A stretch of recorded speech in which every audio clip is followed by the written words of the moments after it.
Assalamualaikum warahmatullahi wabarakatuh. Bismillahirrahmanirrahim. Alhamdulillahilladzi khalaqal insana fi ahsani taqwim. Allahumma shalli wa sallim wa barik ala sayyidina Muhammadin wa ala alihi wa ashabihi wa man tabi'ahum ila yaumiddin. Amma ba'd. Kaum muslimin wal muslimat rahimakumullah. Pada kesempatan yang baik ini, marilah kita bersyukur kepada Allah Subhanahu wa taala atas limpahan rahmat dan nikmatnya. Alhamdulillah kita semua masih diberikan kesempatan untuk menjalankan ibadah di bulan Ramadan yang penuh berkah ini. Semoga amal ibadah kita diterima di sisinya dan kita semua akan mendapatkan predikat orang-orang muttaqin dan minal aidin wal faizin wal maqbulin, amin ya rabbal alamin. Kaum muslimin wal muslimat rahimakumullah. Dalam satu riwayat, ketika Rasulullah sudah merasakan bahwa kematiannya sudah tidak lama lagi, maka bisa direkam oleh para sahabat, sehingga hal ini menimbulkan para sahabat resah, takut akan kehilangan Rasulullah, merasa belum siap ketika Rasulullah dipanggil oleh Allah Subhanahu wa taala untuk menghadapnya. Maka ketika Rasulullah mengetahui kegelisahan para sahabat, Rasulullah pun mengabarkan untuk menguatkan hati mereka, yakni bahwa setiap manusia setelah Rasulullah nanti dipanggil oleh Allah Subhanahu wa taala akan ada pembimbing, yakni guru yang berbicara dan guru yang diam. Siapakah guru yang berbicara dan siapakah guru yang diam itu? Yang pertama, guru yang berbicara di sini yang dimaksud adalah Al-Quran. Al-Quran adalah kalamullah yang diturunkan oleh Allah Subhanahu wa taala kepada Nabi Muhammad untuk umatnya melalui malaikat Jibril, dan yang membacanya adalah ibadah. Maka sungguh beruntung kita sebagai umat Islam memiliki kitab suci Al-Quran sebagai kitab petunjuk, dan membacanya pun tidak ada yang sia-sia, setiap hurufnya dihitung pahala. Di bulan Ramadan yang suci ini kita mengenal ada istilah nuzulul Quran atau peringatan turunnya Al-Quran. Hal ini menunjukkan bahwa di bulan inilah Al-Quran pertama kali diturunkan oleh Allah Subhanahu wa taala. Sehingga disebutkan dalam Al-Quran, Syahrul Ramadan alladzi unzila fihi al-Quran hudan lin-nasi wa bayyinatin minal huda wal furqan. Al-Quran diturunkan oleh Allah kepada manusia dengan tujuan untuk memberikan petunjuk agar manusia dapat membedakan mana yang baik dan mana yang buruk. Selain membacanya ibadah, Al-Quran juga memiliki keutamaan bagi siapa saja yang membaca maupun mempelajari, menghafal, terlebih kepada yang mengamalkannya. Sebagaimana disebutkan dalam hadis Rasulullah SAW, keutamaan orang yang membaca atau mempelajari Al-Quran yang pertama adalah menjadi orang-orang yang terbaik. Khairukum man ta'allama Al-Quran wa 'allamah.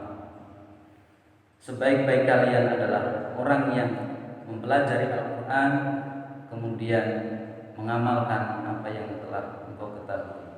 Yang kedua, orang yang membaca Al-Quran akan ditinggikan derajatnya oleh Allah Subhanahu wa taala. Innallaha yarfa'u bihadzal kitab aqwama. Jadi siapa yang istiqomah membaca, mempelajari, memahami dan mengamalkannya, maka akan diangkat derajatnya di sisi Allah Subhanahu wa taala. Kemudian keutamaan membaca Al-Quran akan menjadikannya selamat ketika hari kiamat, karena Al-Quran akan datang menjadi syafaat baginya. Iqra'ul Quran fa innahu ya'ti yaumal qiyamah syafi'an li ashabi. Al-Quran akan memberikan pertolongan di hari kiamat bagi siapa saja yang membacanya. Kemudian selain daripada manfaat membaca Al-Quran, manfaat menghafal Al-Quran itu juga memiliki banyak sekali keutamaan. Di antaranya adalah orang-orang yang di hatinya terdapat Al-Quran, maka Allah tidak akan menyiksanya.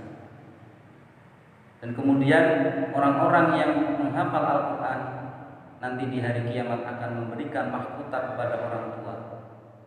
Sungguh beruntung orang-orang yang memiliki anak-anak yang hafal Al-Quran, memahami dan mengamalkannya, sehingga nanti bersama-sama akan dimasukkan ke dalam surganya Allah Subhanahu wa Ta'ala.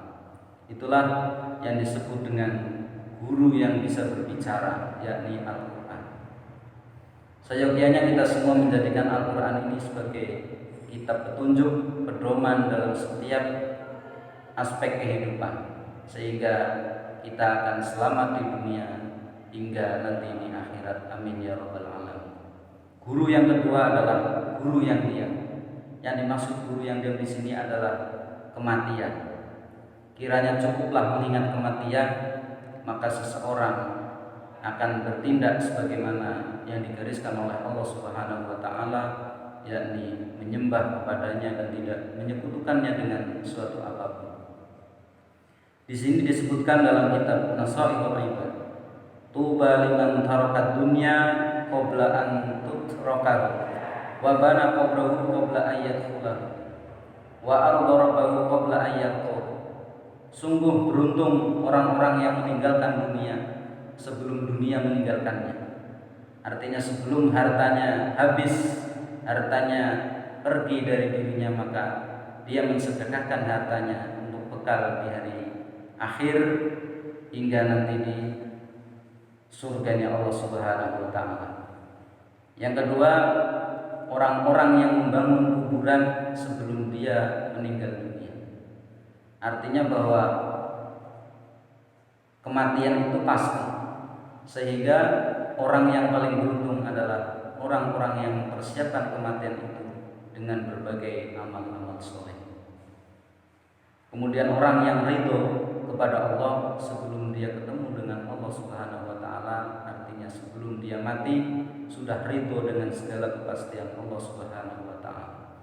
Terlebih pada kondisi saat ini kita semua merasakan musibah yang luar biasa dengan adanya COVID-19 ini. Semoga kita semua diberikan kesabaran, tetap istiqomah dalam menjalankan ibadah, sehingga kita semua akan mendapatkan pahala yang berlipat ganda, yakni pahala kesabaran, pahala keikhlasan, dan pahala-pahala yang lain yang kita laksanakan di bulan Ramadan ini.